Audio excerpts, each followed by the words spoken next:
coming in, viewers. A shocking case of a double murder has been taken place in UP's Meerut, where a mother and her daughter were murdered by a man who hid his religious identity from the woman.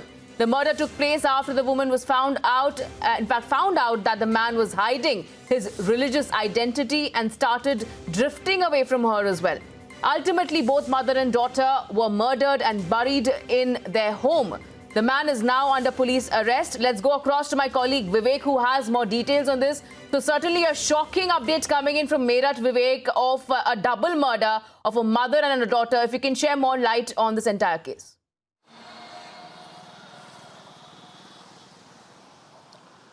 ये double murder Meerut में हुआ है और इस पूरे प्रकरण को समझने के लिए आपको तकरीबन 7-8 साल का पूरी ये प्रक्रिया हुई है, जिसमें ये पूरा का पूरा केस हुआ है।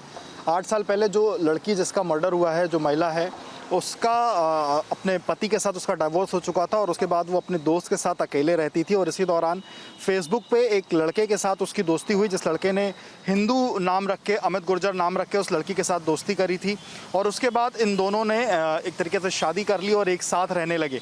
इस दौरान तकरीबन ये 5 साल का वक्त रहा जब दोनों एक साथ रहे और इसी दौरान लड़की को ये पता चला कि जिस लड़के के साथ उसने शादी करी, यानी कि जो अमित गुर्जर नाम का जो लड़का है, वो अमित गुर्जर ने, उसका नाम शमशाद है और वो हिंदू धर्म का नहीं बल्कि वो मुस्लिम धर्म का मानने वाला है। इसके बाद ही दोनों में जो विवाद था वो लगातार होने लगा था और हालांकि जब इस पूरे प्रकरण में जब ये सब कुछ हुआ, जब उसका पहले पति के साथ डाइवोर्स हुआ था और जब वो इसके साथ आने के पहले वो अपने दोस्त के साथ एक रहती थी और जब वो अपने पति के साथ आके रहना शुरू कर चुकी थी प्रिया, इस दौरान भी उसकी लगातार जो लड़की की जो दोस्त थी उससे लगातार बातचीत होती थी और वो अपनी सारी बातें अपनी दोस्त से शेयर करती थी। और इन सब कुछ प्रक्रिया के बीच में जो 28 मार्च की तारीख है, 28 मार्च तक दोनों जो प्रिया थी और जो उसकी दोस्त थी चंचल, दोनों की आखिरी बार बात हुई। उसके बाद से इन दोनों की बातचीत नहीं हो रही थी। इसके बाद से ही जो उसकी दोस्त है चंचल, उसने लगातार पुलिस को कंप्लेन करी कि उसकी दोस्त का कहीं अता पता नहीं चल रहा और उसने उसके पति के ऊपर यानी कि शमशाद के ऊपर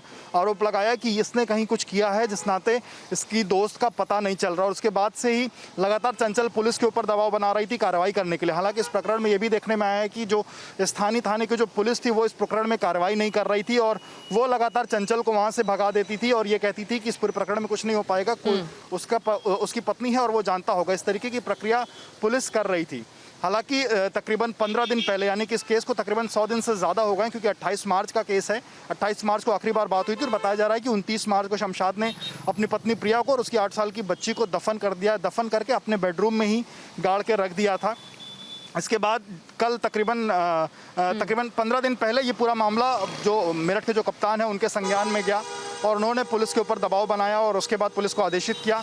तब पूरे प्रकरण में जो धरपकड़ है वो शुरू हुई है और उसके बाद शमशाद को गिरफ्तार करके ला रहे थे, जिसमें शमशाद ने बताया कि उसने ही, जब उसकी पत्नी को उसके धर्म के बारे में पता चल गया था, उसने अपने बेडरूम के नीचे ही इन दोनों को मारने के बाद इन दोनों को दफन कर दिया था।